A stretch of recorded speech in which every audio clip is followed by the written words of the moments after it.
नमस्कार दोस्तों, इस वीडियो में हम डिस्कस करेंगे कि कैल्डिवेल डी टैबलेट का उपयोग किन कंडीशंस में किया जाता है, कैल्डिवेल डी टैबलेट को कैसे लेना चाहिए और कैल्डिवेल डी टैबलेट की वजह से क्या साइड इफेक्ट्स हो सकते हैं, और यह भी डिस्कस करेंगे कि कैल्डिवेल डी टैबलेट को लेते समय क्या क्या सावधानियां रखनी चाहिए और किन व्यक्तियों के लिए कैल्डिवेल डी टैबलेट को लेना जरूरी होता है और किन व्यक्तियों में कैल्शियम की कमी होने का जोखिम अधिक होता है। हमारे शरीर में दांतों और हड्डियों को मजबूत बनाए रखने के लिए कैल्शियम बेहद ही जरूरी होता है। हमारे शरीर का 99% कैल्शियम हमारे शरीर की हड्डियों और दांतों में स्टोर होता है और बचा हुआ 1% हमारे ब्लड में होता है। जब हमारे ब्लड में कैल्शियम की कमी हो जाती है तब हमारा शरीर हड्डियों और दांतों से कैल्शियम लेने लग जाता है, जिसकी वजह से धीरे धीरे हड्डियां और दांत कमजोर होने लग जाते हैं। हड्डियां कमजोर होने की वजह से हड्डियों में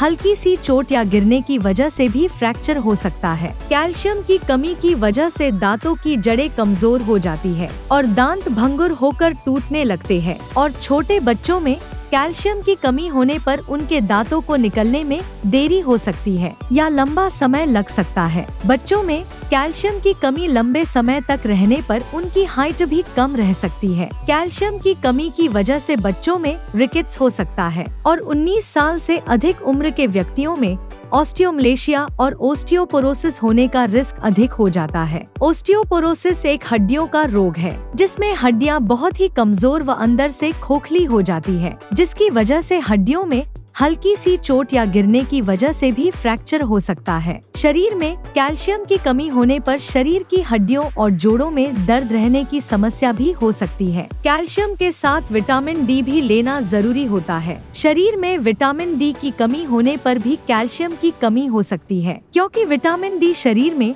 कैल्शियम के अवशोषण में मदद करता है और शरीर में विटामिन डी की कमी होने पर शरीर भोजन से कैल्शियम का अवशोषण अच्छी तरह से नहीं कर पाता है, जिसकी वजह से शरीर में कैल्शियम की कमी हो सकती है। अगर आप कैल्शियम की कमी को पूरा करने के लिए अकेले कैल्शियम के सप्लीमेंट्स ले रहे हैं तो ऐसी स्थिति में आपके द्वारा लिए जाने वाले कैल्शियम के सप्लीमेंट्स बेकार है, क्योंकि विटामिन डी के बिना आपके शरीर में कैल्शियम का अवशोषण नहीं होगा और आपके द्वारा लिए जाने वाले कैल्शियम के सप्लीमेंट्स पेशाब के जरिए शरीर से बाहर निकल जाएंगे। इसलिए कैल्शियम और विटामिन डी को एक साथ लेना जरूरी होता है। कैल्डिवेल डी टैबलेट में कैल्शियम के साथ साथ विटामिन डी भी होता है, इसलिए आपको विटामिन डी के सप्लीमेंट्स अलग से लेने की जरूरत नहीं होती है। दोस्तों, अगर आपको वीडियो पसंद आ रहा है तो कृपया वीडियो को लाइक करना व चैनल को सब्सक्राइब करना न भूलें। अब हम डिस्कस करेंगे कि कैल्डिवेल डी टैबलेट का उपयोग किन कंडीशंस में किया जाता है। कैल्डिवेल डी टैबलेट का उपयोग शरीर में कैल्शियम की कमी होने पर, हड्डियों में फ्रैक्चर होने पर,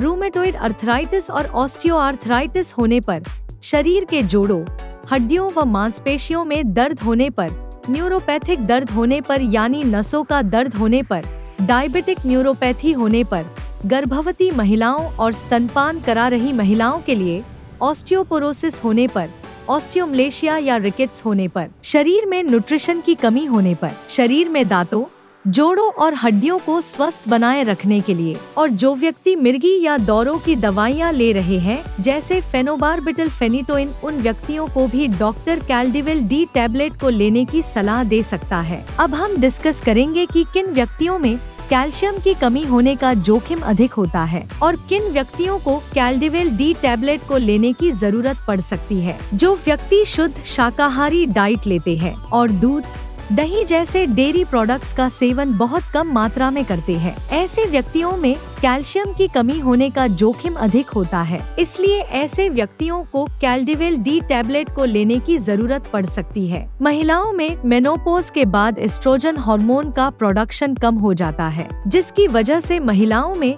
मेनोपॉज के बाद कैल्शियम की कमी बहुत जल्दी होती है और ऑस्टियोपोरोसिस होने का रिस्क भी अधिक हो जाता है। इसलिए कैल्शियम की कमी को पूरा करने के लिए और ऑस्टियोपोरोसिस से बचने के लिए डॉक्टर मेनोपॉज के बाद महिलाओं को भी कैल्डिविल डी टैबलेट को लेने की सलाह दे सकते हैं। अगर आप ज्यादा मात्रा में प्रोटीन या नमक का सेवन करते हैं तो आपके शरीर में कैल्शियम की कमी हो सकती है, क्योंकि प्रोटीन और नमक का सेवन अधिक मात्रा में करने से शरीर से कैल्शियम ज्यादा मात्रा में बाहर निकलता है। अगर आपने स्टेरॉयड दवाओं का सेवन लंबे समय तक किया है या कर रहे हैं तो आपका डॉक्टर कैल्डिविल डी टैबलेट को लेने की सलाह दे सकता है, क्योंकि स्टेरॉयड दवाओं का लंबे समय तक सेवन करने से ऑस्टियोपोरोसिस हो सकता है। इसलिए ऑस्टियोपोरोसिस होने के रिस्क को कम करने के लिए भी डॉक्टर कैल्डिविल डी टैबलेट को लेने की सलाह दे सकता है। इसके अलावा किडनी फेलियर होने पर भी शरीर में कैल्शियम की कमी बहुत जल्दी होती है। जिन व्यक्तियों को लैक्टोज इंटॉलरेंस की समस्या है उन व्यक्तियों में भी कैल्शियम की कमी हो सकती है। लैक्टोज इंटॉलरेंस की समस्या होने पर व्यक्ति दूध को अच्छी तरह से पचा नहीं पाता है, जिसकी वजह से भी शरीर में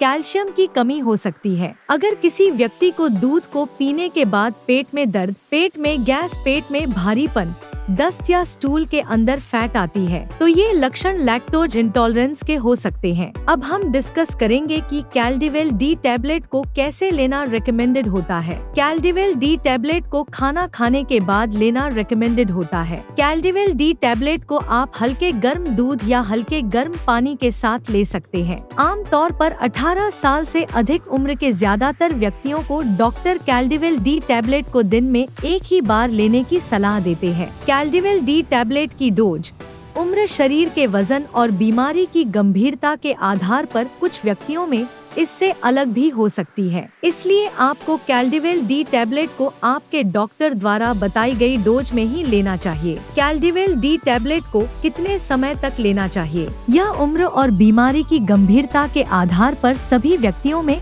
अलग अलग हो सकता है। इसलिए कैल्डिविल डी टैबलेट को डॉक्टर की सलाह के बिना ज्यादा लंबे समय तक नहीं लेना चाहिए। दूध में कैल्शियम भरपूर मात्रा में पाया जाता है और दूध से बने उत्पाद जैसे पनीर और दही में भी कैल्शियम अधिक मात्रा में पाया जाता है। इसलिए अगर आप अपने शरीर की कैल्शियम की कमी को प्राकृतिक खाद्य पदार्थों से पूरा करना चाहते हैं तो आपको इनका सेवन पर्याप्त मात्रा में करना चाहिए। 1 लीटर दूध में लगभग 1300 mg कैल्शियम होता है। अगर कोई व्यक्ति या बच्चा प्रतिदिन 1 लीटर दूध को 2 भागों में बांटकर सुबह शाम पी लेता है तो उसमें कैल्शियम की कमी नहीं होती है। इसके अलावा मूंग दाल, बादाम, नारियल, सोयाबीन, आम, संतरा और आंवला भी कैल्शियम से भरपूर होते हैं। इसलिए इनका सेवन आपको भरपूर मात्रा में करना चाहिए। साइड इफेक्ट्स की बात करें तो वैसे तो कैल्डिविल डी टैबलेट एक बहुत ही सुरक्षित दवा है और ज्यादातर व्यक्तियों में